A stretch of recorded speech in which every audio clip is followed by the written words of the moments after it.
Recent times have seen a great deal of controversy surrounding the killing of Shambhuka by Lord Rama while he was performing penance. In this video, we will attempt to examine and comprehend whether Shambhuka's killing was due only to the fact that he was a shudra, or is there more to it than that?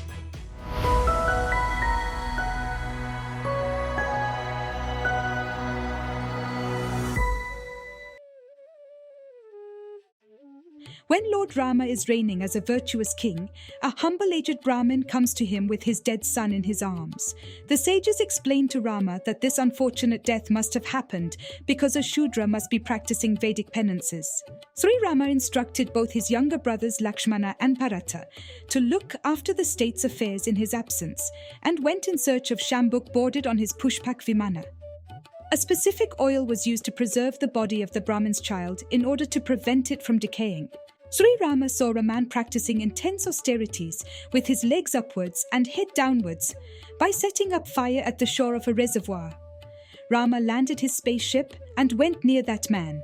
He introduced himself and inquired about the man's identity. Sri Rama asked, "Why are you doing such penance? Who are you?" Without moving, the man replied that he was a Shudra named Shambhuka. He said, "I am desirous of attaining to heaven with my body, and hence I am doing this penance." Sri Rama took out his sword and severed Shambuk's head. At that very moment, the dead Brahmin boy in distant Ayodhya began to breathe again, and all the deities hailed Sri Rama. Many scholars believe that this story is a later addition to the original Ramayana of Valmiki, and there is no such incident in Ram's history depicted in Valmiki's Ramayana. Hypothetically, let's take the story for the face value. Let's agree that Ram kills Shambuka. Thus, while Shambuka was executing penance, Ram killed him. This indicates that Lord Rama went so far as to kill Shudras when they engaged in the religious practice of tapasya because he thought they were unfit to do so. Is this our ideal king? An avatar? Purushottama killing an innocent performing penance?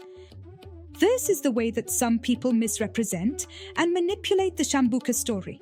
Even from the account, it is evident that whatever practice Shambhuka was conducting in the name of tapasya caused the death of the Brahmin's kid. So the sages proposed that the death of Shambhuka is required to resurrect the Brahmin's child. So Rama killed Shambhuka. The reason isn't that he was a Shudra. There are nearly 300 versions of Ramayana.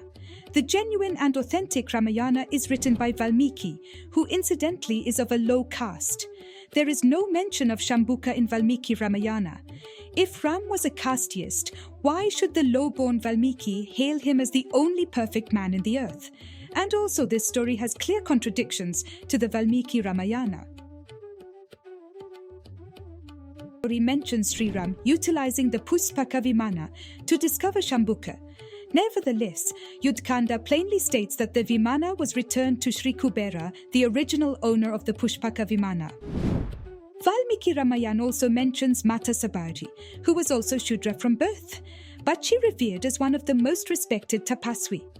If Shudra were not allowed to do penance in Treta Yuga, then why Ma Sabari was allowed? Sri Ram eats at various Shudra people's homes. He calls Nishadraj a friend and ally. In Ramcharitmanas, Sri Rama gives Bhakti Gyan to Ma Sabari.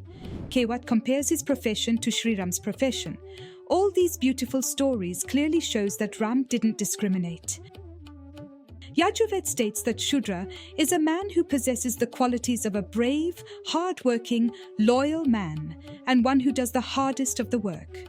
Furthermore, Varnashram was created with a thorough understanding of how humans function and evolve. It was designed for the advantage and convenience of the people. But, as with other systems, Varnashram became corrupted through time and was used to oppress humanity for a long period. Understanding Varnashram and the systems designed to implement it in those times is complex and does not fit into the simple logic. We'll see it in greater depth in another video. At the same time, why do we desire a Rama who always does the right thing? Why is there such concern for good and bad?